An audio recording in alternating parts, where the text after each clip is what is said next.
So this is going on, and you probably saw this already because it's been hitting the blogosphere full throttle. I always call everything the blogosphere. I'm just like the blogosphere. Lucy just bounced. I don't know what she wanted to hear the song, then she bailed. She's like, I'm out. All right, I'm good. But check this out. So Bernie Sanders recently apologized to Joe Biden. Why did Bernie Sanders apologize to Joe Biden? Well, he apologized for a column that Zephyr Teachout wrote. And, well, let's see what happened here. All right. Sanders apologizes to Biden for surrogate's op-ed alleging he has a big corruption problem. All right, so Senator Bernie Sanders apologized to former Vice President Joe Biden on Monday for an op-ed written by one of his campaign surrogates that claimed Biden has a big corruption problem. Here's what Bernie Sanders had to say about it. It is absolutely not my view that Joe is corrupt in any way, and I'm sorry that op-ed appeared. The op-ed, published in The Guardian by law professor Zephyr Teachout, claims Biden has perfected the art of taking big contributions, then representing his corporate donors at the cost of middle-class Americans. While Teachout does not officially work on the Sanders campaign, she stumps for him and has introduced and endorsed him. Let's see here. I think it is important to know where a senator has come and where his head is at, and Joe's record on Social Security is a little different than mine, said Sanders. Let's see here. I appeal to my supporters, please engage in civil discourse. And by the way, we're not the only campaign that does it. Other people act that way as well. I would appeal to everyone, have a debate on the issues. We can disagree with each other without being disagreeable, without being hateful. That is not what American politics should be about. Later Monday night, Biden thanked Bernie for his remarks on Twitter. So this was a bad move. That's my take. This was a bad move. Now, some people are saying that, well, he's being nice. Isn't it cool that he's being nice? Isn't that a good thing that he's being nice? Okay. Being nice applies when something uncivil was done. And nothing uncivil was done here. If a Biden supporter went up to, if a Bernie surrogate or someone, close to the Bernie campaign went up to Joe Biden and was like, calls him a name or something. I can't even think of like just pick a name. Like you're a shill, you're a hack, you're a phony, you're a whatever negative name. And then they knock an ice cream cone out of his hand or something like that. Okay. Then I can understand Bernie being like, you know what, that's not the way to go about a campaign. That's not the way to go about our politics. And I apologize for that. And I condemn that behavior. But he condemned an op-ed that Teachout wrote. And, well, let's go through it. Here's what Bernie Sanders condemned. This is just an op-ed. Writing an accurate op-ed about a political opponent is not being uncivil or being mean or being rude even. It's engaging in the political process. All right, so let's take a look. Let's see. Did she insult Joe Biden? Let's see for ourselves right now. Here is the article that Bernie condemned. Middle-class Joe Biden has a corruption problem. It makes him a weak candidate. Okay, she's expressing an opinion that he's a weak candidate. Democrats are trying to choose a candidate to beat Donald Trump, the most corrupt president in history. Some think nominating Joe Biden, a moderate white man who calls himself middle-class Joe, makes sense. Okay, no insults there. Moderate white man, those are accurate descriptions of what Joe Biden is, who calls himself middle-class Joe. Again, that's just a fact. Biden has a big corruption problem, and it makes him a weak candidate. I know it seems crazy, but a lot of the voters we need, independents and people who might stay home, will look at Biden and Trump and say they're all dirty. It looks like middle-class Joe has perfected the art of taking big contributions. That's true. Then representing his corporate donors at the cost of middle and working-class Americans. Okay, well, does she give some receipts to support this? Yes, she does. Let's keep going. Converting campaign contributions into legislative favors and policy positions isn't being moderate. It is the kind of transactional politics Americans have come to loathe. That's true. There are three clear examples. First, Biden's support for finance over working-class Americans. Okay, so she made a claim.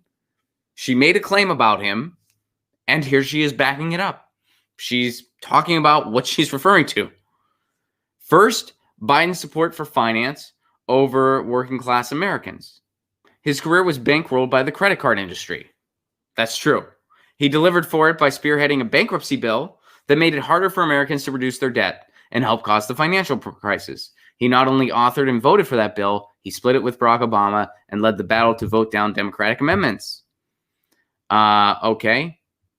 The simplest explanation is the most likely. He did this for his donors. Second, healthcare. On the 25th of April, the day he announced his campaign, Biden went straight to a fundraiser co-hosted by the chief executive of a major health insurance corporation. He also went to a dinner with a bunch of Comcast executives. That's how Biden launched his campaign. That's not something rude. That's not something mean. That's a fact. That's stating a fact. He refuses to sign a pledge to reject money from insurance and pharma execs. A fact. And continues to raise money from healthcare industry donors. A fact.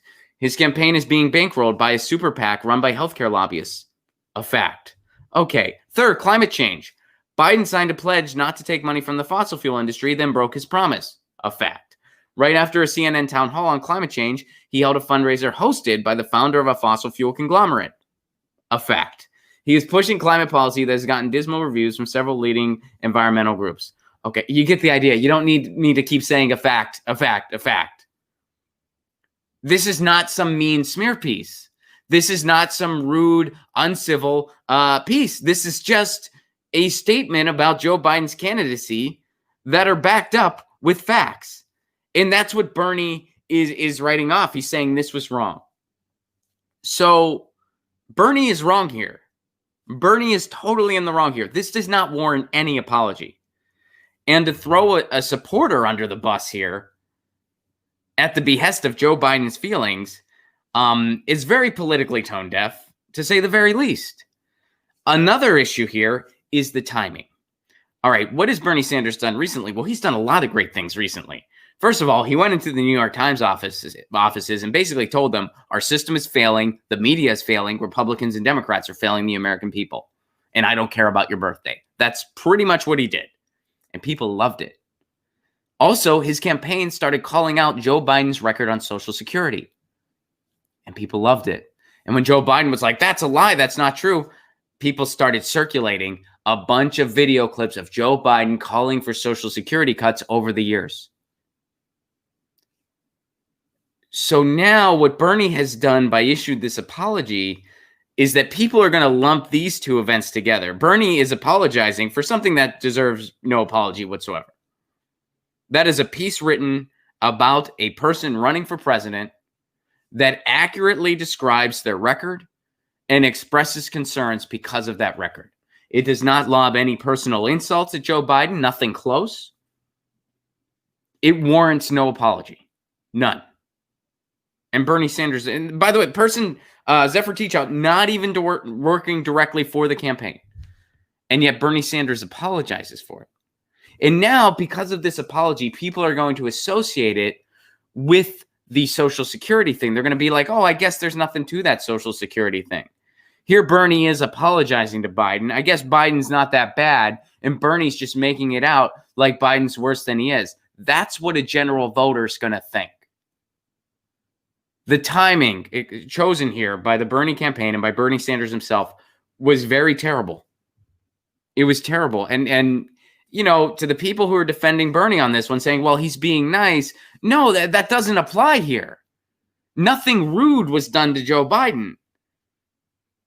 I'm sorry, that politics works by engaging different candidates on the issues and holding their record to account and looking at them with scrutiny. There's nothing to apologize for here. Nothing at all. So I think Bernie has gotten this wrong. I think Bernie's gotten this wrong big time. So, and again, we just went through the entire piece. What in there? I mean, that would be the question to ask. Bernie, what needs to be apologized for here? What needs to be apologized for? Get your news on with Ron. Don't you want to know what's going on? We're getting our news on today.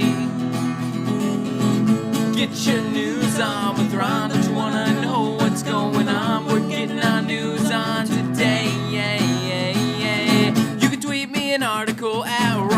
Placone. We'll go through it together and make it our own. Get your news on with Ron. Don't you wanna know what's going on? We're getting our news on today.